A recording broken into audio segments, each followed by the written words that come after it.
ഈ കാര്യങ്ങളറിയാം, കാര്യകാരണങ്ങൾ അറിയാമെന്നുള്ളതുകൊണ്ട് ഇത് നമ്മുടെ എപ്പോഴും ഭാഗം ഞാൻ എവിടെയാണെന്ന്. മലയാളികളുടെ ഇഷ്ടപരമ്പരയായ ഉപ്പുമുളകിൽ ഇപ്പോൾ പ്രശ്നങ്ങൾ നടക്കുകയാണ്. ബിജു സോപാനം, ശ്രീകുമാർ എന്നിവർക്കെതിരെ പീഡന കേസ് നടി കൊടുത്തതിന് പിന്നാലെയാണ് നടി നിഷ സാരംഗ് ബിജു സോപാനത്തെ ഇൻസ്റ്റാഗ്രാം വഴി അൺഫോളോ ചെയ്യുകയും പ്രേക്ഷകരിൽ സംശയം ഉണർത്തുകയും ഉണ്ടായത്. എന്നാൽ കഴിഞ്ഞ ദിവസം നിഷ സാരംഗ് വിവാഹിതയായി താലിയും സിന്ദൂരവും അണിഞ്ഞ് പൊതുവേദിയിൽ വന്നിരുന്നു. അതിൻ്റെ കൂടെ ഉപ്പുമുളകിൽ ഉണ്ടാകുമെന്നും പറഞ്ഞിരുന്നു. എന്നാൽ അതിന് പിന്നാലെ താരമിട്ട ഒരു പോസ്റ്റാണിപ്പോൾ സോഷ്യൽ മീഡിയയിൽ സംസാരമാകുന്നതും ഇരുവരും തമ്മിൽ പ്രശ്നങ്ങളുണ്ടെന്നും കേസ് കൊടുത്തത് നിഷ തന്നെയാണെന്നുള്ള കമൻറ്റുകളും വരുന്നത്.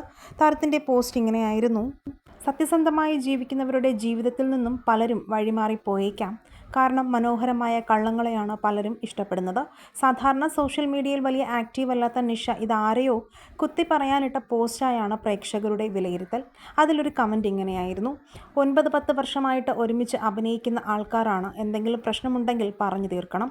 ഇത്രയും നാളില്ലാത്ത പ്രശ്നം എന്താണ് ഇപ്പോൾ? ഇങ്ങനെയൊക്കെ കാണിക്കാനായിരുന്നു എങ്കിൽ അയാൾക്ക് നേരത്തെ ആയിക്കൂടായിരുന്നു. എന്നിട്ട് ഓരോന്നിന് വരുവാണ്. എന്തായാലും എല്ലാവർക്കും മനസ്സിലായിട്ടുണ്ട് നിങ്ങളാണ് ബിജു ചേട്ടൻ്റെ പേരിൽ കേസ് കൊടുത്തതെന്നും ഇത്രയും നാൾ നിങ്ങളുടെ കൂടെ നിന്ന ഒരാളാണ് ബിജു ചേട്ടൻ, അത് നിങ്ങൾ മറക്കണ്ട. എന്നിട്ട് അയാളുടെ പേരിൽ കള്ളക്കേസായിട്ട് വന്നേക്കുന്നു. ആർക്കും ഒന്നും മനസ്സിലാകുന്നില്ല എന്നാണ് വിചാരമെന്നായിരുന്നു കമൻറ്റ്.